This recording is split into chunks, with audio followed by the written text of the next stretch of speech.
আমরা মমতা বালা ঠাকুরের সংগঠন। তাৎপর্যপূর্ণভাবে দেখা যাচ্ছে সেই মমতা ঠাকুরের অনুগামীদের মিছিলেই আজকে কংগ্রেস নেতা অধীর চৌধুরী হাঁটছেন। মতুয়া সমাজের জীবনে একটা ভয়ঙ্কর বিপদ নেমে আসছে এসআইআর এর কারণে, অথচ এই মতুয়া সমাজ তাদের ভোটে তৃণমূল জেতে, তাদের ভোটে বিজেপি জেতে। মতুয়া ভোট ব্যাংক নিয়ে তৃণমূল বিজেপির মধ্যে টানাটানি তুঙ্গে। নরেন্দ্র মোদী থেকে মমতা বন্দ্যোপাধ্যায় কেউই মতুয়া ভোট ব্যাংক হাতছাড়া করতে নারাজ। আর এই আবহেই তৃণমূলের রাজ্যসভার সাংসদ মমতা ঠাকুরের অনুগামীদের সঙ্গে এসআইআর নিয়ে মিছিলে পা মেলালেন অধীর চৌধুরী। নিঃশর্ত নাগরিকত্বের দাবিতে সোমবার কলেজ স্কোয়ার থেকে বিবাদীবাগে সিইও অফিস পর্যন্ত মিছিলের ডাক দেয় অল ইন্ডিয়া মতুয়া মহাসংঘ। মতুয়াদের পাশে থেকে সেই মিছিলে পা মেলান অধীর চৌধুরী।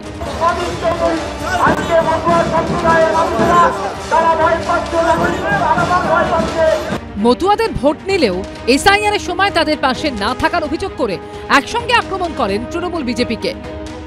আমাদের নিঃস্বার্থ আছে, আমাদের ভোটের অধিকার দিতে হবে। আমরা মমতা বালা ঠাকুরের সংগঠন। একদিকে মতুয়া সমাজ, কখনো তারা বিজেপি, কখনো টিএমসি, তাদেরকে এক রকমের কথা বলে। টিএমসি বলে আমি রক্ষা করব, বিজেপি বলে আমি দেখব, কিন্তু তাদের সঙ্গে বিপদে কেউ নেই। সম্প্রতি মতুয়াদের একটি প্রতিনিধি দলের সঙ্গে রাহুল গান্ধীর সাক্ষাৎকারের ব্যবস্থা করে দিয়েছিলেন অধীর চৌধুরী। এদিন তিনি মতুয়াদের সঙ্গে নিয়ে পৌঁছলেন রাজ্যের মুখ্য নির্বাচনী আধিকারিকের অফিসে। আমরা কেউকে ডাকিনি, এই ব্যাপারে কে থাকবে না থাকবে সেটা আমি জানিও না। আমি দিল্লিতে, এখানে কোনো রাজনীতি লোকরে নিয়ে আমরা হাঁটবো না। কে কিভাবে দাঁড়াবে না দাঁড়াবে তার পুরো ব্যক্তিগত তাদেরই। নরেন্দ্র মোদী যে আছেন বলে মমতার পুলিশ মতুয়াদেরকে অ্যারেস্ট করতে পারছে না। অধীর চৌধুরী তিনি এই রাজ্যের প্রতিষ্ঠিত নেতা, এতবারের সাংসদ। তিনি যেমন কেন্দ্রের বিরুদ্ধেও বলবেন, সাথে সাথে আশা করি রাজ্যের বিরুদ্ধেও বলবেন। এটা ইন্ডি জোটের মিছিল না মতুয়া বাঁচানোর মিছিল, এইটা আগে ক্ল্যারিফাই করলে তাহলে লোকের বুঝতে সুবিধা হবে। বাংলার ভোট মানচিত্রে মতুয়া সম্প্রদায় সবসময় একটা বড় ফ্যাক্টর, যাদের সিংহভাগই বাংলাদেশ থেকে আগত। তাদের ভোটের দিকে পাখির চোখ তৃণমূল বিজেপির। এসআইআর নিয়ে এই তুমুল হট্টগোলের পর মতুয়ারা কোন দিকে যাবে, এই নিয়ে যখন অঙ্ক কষছে তৃণমূল বিজেপি, তখনই তাদের দাবি দাওয়া নিয়ে তাদের সঙ্গে রাস্তায় নামলেন অধীর চৌধুরী। কিন্তু তার ফলে কি মতুয়ারা আদৌ কংগ্রেসমুখী হবে? কৃষ্ণেন্দু অধিকারী ও রুমা পালের রিपोर्ट, एबीपी आनंद। ड्रामा करने के लिए जगह बहुत होती है, जिसको करना है करते रहें। अगर 40 लोग की मौत हुआ है, इसमें अगर चर्चा चाह रहे हैं অপোজিশন পার্টিজ, आपको लगता है ये ड्रामा है?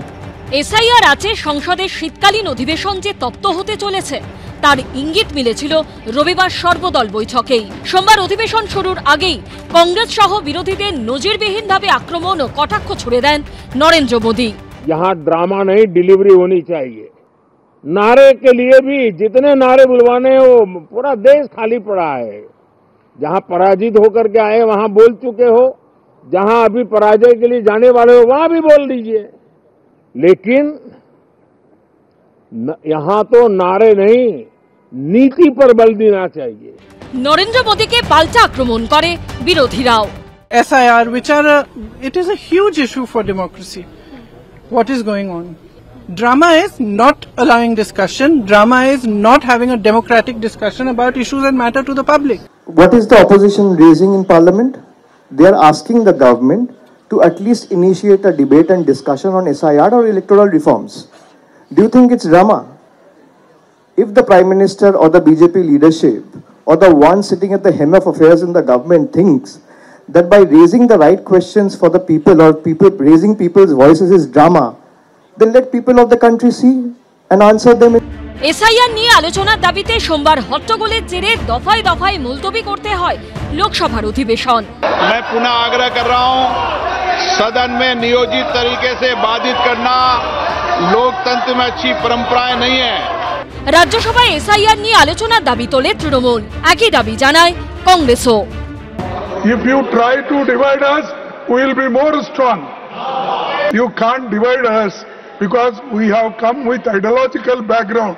Otherwise, we all will have to protest against this. Government is not averse to taking up discussion for anything.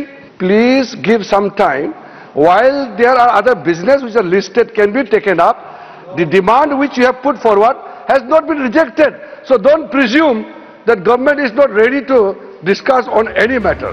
Modi সরকারের উত্তরে সন্তুষ্ট না হওয়ায় রাজ্যসভা থেকে ওয়াকআউট করে বিরোধীরা। ওয়াকআউট যেটা করছেন সেটা প্র্যাকটিস করে নিচ্ছেন, 26-এ ওয়াকআউট করে যেতে হবে। এসআইআর ইস্যুতে বিরোধীরা একযোগে ওয়াকআউট করলেও কংগ্রেসের ডাকা বিরোধীদের বৈঠকে এদিন গড়হাজির ছিল তৃণমূল। বিজেন্দ্র সিংহের রিপোর্ট, এবিপি আনন্দ। এবিপি আনন্দ, এগিয়ে থাকে, এগিয়ে রাখে।